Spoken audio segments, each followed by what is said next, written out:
Are you ready for a fun learning session? So for today's video, we will be talking about strategies and assessments in teaching prose with Teacher Maan.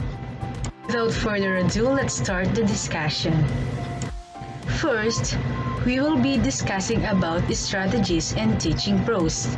We have three strategies. We have the discussion, the oral recitation, and the silent reading. Discussion is the action or process of talking about something in order to reach a decision or to exchange ideas or thoughts. Students can watch film and let them discuss in class what they learned from it. So in steps, talk to your students, allow them to interact with you during the discussion. For example, you ask them to watch the film you've prepared. By that matter, they can easily retain the information upon watching a short movie or short film.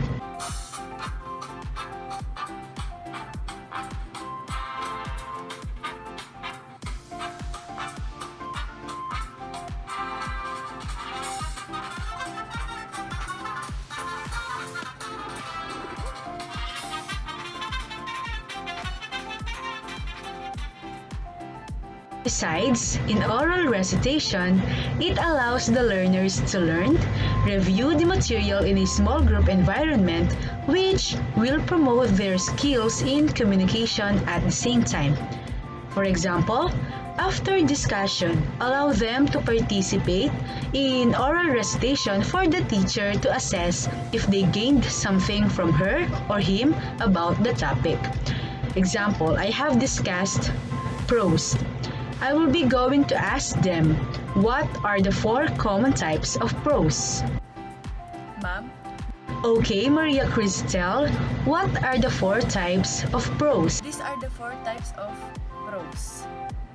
Non-fictional prose, fictional prose, heroic prose, and prose poetry. Last strategy in teaching prose is the silent reading. It's a reading without voicing the words out loud. A reading that is an interactive process that goes on between the reader and the text. Silent reading's goals are to allow students to read quietly without making any noises or moving their lips, so that the others are not disturbed, and to teach students to read quickly, easily, and fluently. We have 2 characteristics of silent reading. First, the eye movement.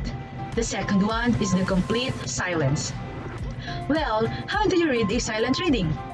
Students' comprehension increases when they read quietly because it allows them to focus on the content rather than the pronunciation of individual words.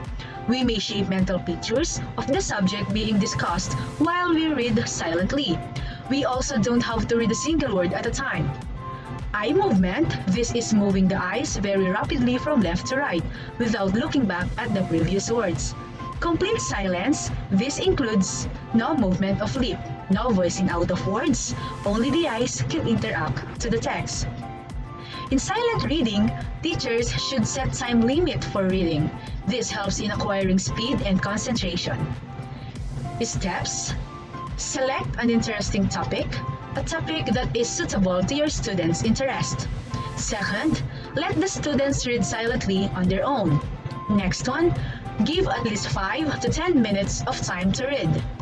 Encourage students to picture read the story and correct words from the text to the pictures.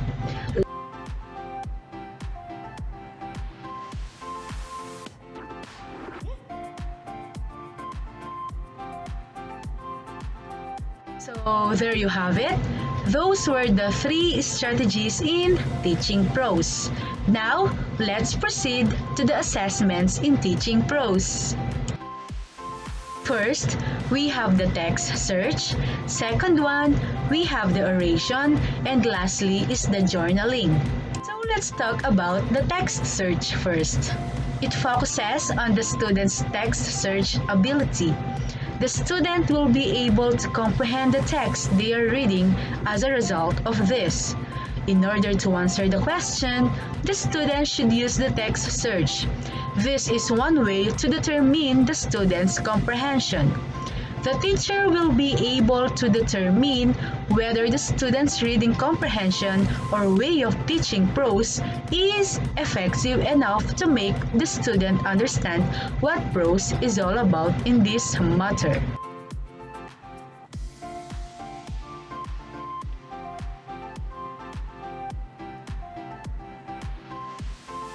Next one, we have the oration.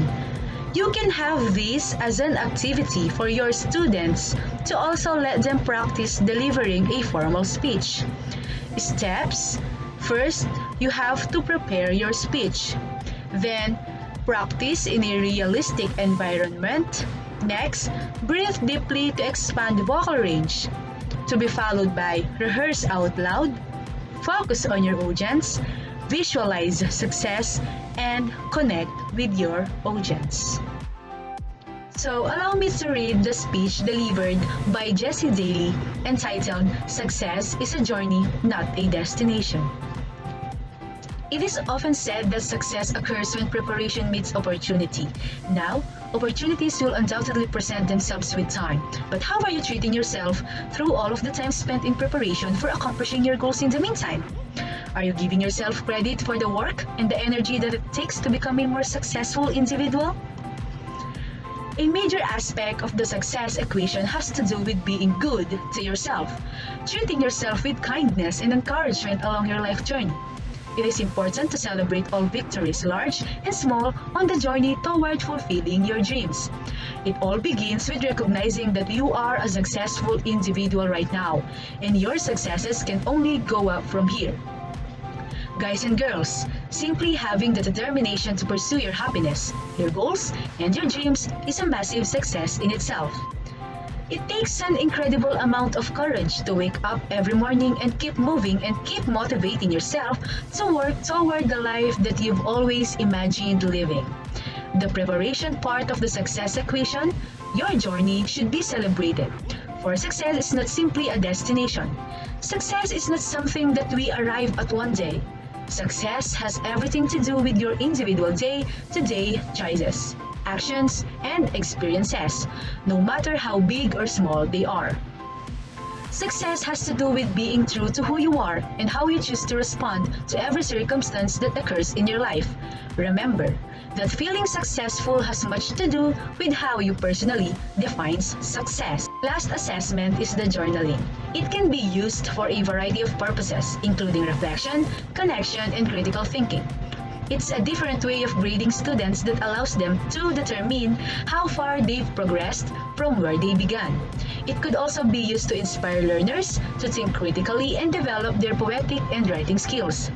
Journaling may be a tool to make the students assess their improvement, and the teacher as the assessor can depict the students' retention and motivation in writing. A reflective journal is a place where you can record your everyday reflections. It may be something positive or bad that has happened to you in the past that you can reflect on and learn from. A reflective journal will assist you in identifying significant learning experiences in your life. In steps, introduce your topic or subject as well as the argument you want to make about your learning and experience. Develop your argument in the body paragraphs and then wrap up your paper by discussing the significance you derive from reflection.